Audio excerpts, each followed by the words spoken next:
The House passed the bill authorizing the checks in a big bipartisan vote. It is hard to get 2/3 of the House of Representatives to agree on what time it is, but 2/3 of the House of Representatives voted for the $2,000 checks.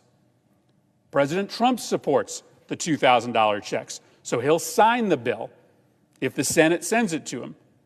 We can vote on the House bill today, like in a matter of hours, if Senate Republicans agree. So why isn't this happening? Why didn't Senator McConnell announce the schedule for the vote on the $2,000 checks bill? Why didn't he agree to Senator Schumer's request to bring it up for an immediate vote? Now, a lot of Republicans are saying they object to the payments because it costs too much and it's going to add too much to the deficit. Well, frankly, spare me the fake righteous indignation about the deficit all of a sudden. 3 years ago, these same deficit hawk Republicans passed a tax cut bill that before the pandemic hit had already added over $200 billion to the annual deficit. And that was a tax cut where 80% of the benefits went to the richest 1% of Americans. Warren Buffett wrote in his note to investors last year that the deficit financed tax cuts earned his empire $29 billion overnight. That windfall, Buffett noted, quote, did not come from anything we accomplished at Berkshire. So it's funny, deficits just didn't matter to the 52 when it was tax cuts to the 600 richest people in America. But even if this Congress wasn't ending in 5 days and we had time to figure out how to pay for it, you know how we can't pay for it? Cutting foreign aid. President Trump has been talking a lot about foreign aid in the last week. Now, the money we spend on foreign aid, all supported by Democrats and Republicans over the years, all of its smart investments in our nation's security, that actually wasn't in the COVID relief package. It was in the annual budget, as it always is. It just so happens that this year, the COVID relief package and the annual budget were passed together. But just for argument's sake, let's say Trump got his way and every single dollar of foreign aid was cut out of the budget. Would that pay for the $2,000 checks? Not even close. President Trump apparently has an oversized impression of how much money we spend on foreign aid because our annual foreign aid spending doesn't even equal 10% of the cost of a one-time $2,000 payment to low and middle income citizens. There is also some speculation that Senator McConnell is going to join together the $2,000 payments with other much more controversial measures, much more complicated measures, like the reform of our internet liability laws. That is an invitation for this entire effort to fall apart. The House has finished voting. They have passed the $2,000 payment bill and sent it to us. They are not interested in taking up anything else. If we start adding poison pills to the $2,000 payment bill, that is just another way of telling the American people that this body doesn't support $2,000 payments. There isn't a good reason to oppose giving Americans who aren't billionaires a measly $2,000 check to help them put food on the table for their kids in the middle of this once-in-a-lifetime crisis. There isn't a good reason to choose to make moms and dads all across this country decide which 2 meals they'll feed their kids each day because 3 meals is not an option. $2,000 doesn't put dinner on the table every night, but man, going to bed hungry when you're 11, it sucks.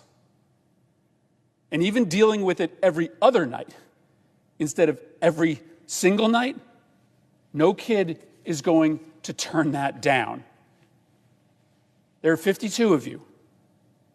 And the next 24 to 48 hours, you get to decide. Do you protect the billionaires? Or do you choose to feed that 11-year-old kid?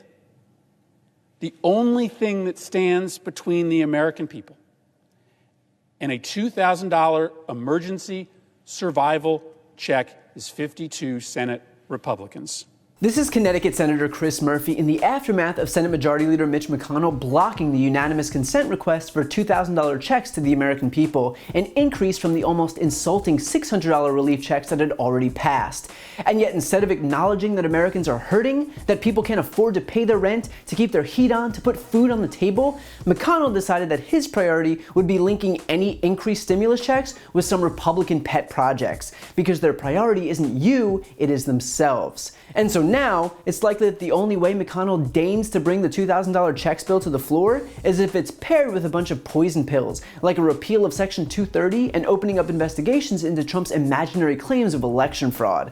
And so while Americans are struggling to survive, clearly what they're most concerned about is Trump getting revenge on publishers he doesn't like on Twitter. Yeah, no, that totally checks out. Consider, too, some of the other excuses we heard from Republicans who aren't willing to support this bill.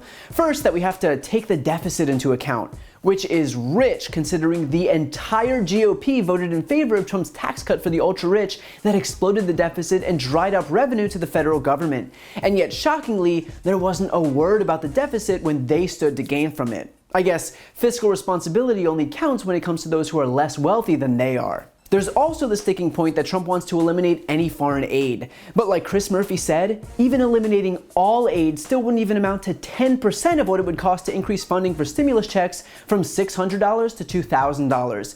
Meaning that when Republicans pretend like this is some legitimate grievance that could solve our problems, they are lying to you. So the GOP might want to leverage American survival checks on the inclusion of their own priorities, but the time to do so has come and gone. The bill on the table right now that was passed by the House is simply to raise the stimulus checks from $600 each to $2,000 each. There's no time to go back and start packing it with Republican pet projects.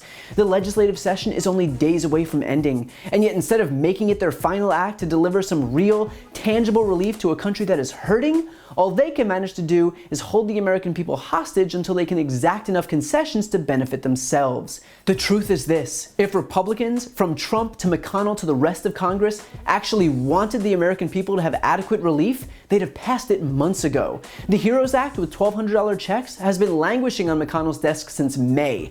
Democrats have practically begged to get stimulus checks to Americans. And even now, the only reason Republicans have decided to do anything is because there's a Senate runoff happening in Georgia.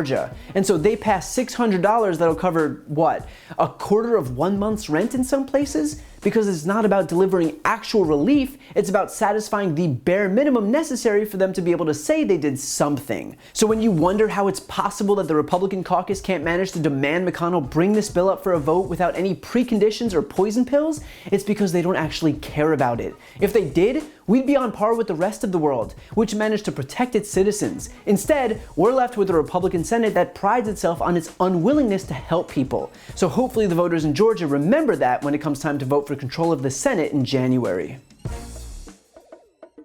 If you like this video, please check out my podcast, No Lie with Brian Tyler Cohen, where I take a deep dive into the week's most important stories and interview major players in politics, including Kamala Harris, Katie Porter, Adam Schiff, Nancy Pelosi, Eric Swalwell, Mary Trump, Al Franken, Cory Booker, and many, many more. Again, that's No Lie with Brian Tyler Cohen, available anywhere you listen to podcasts.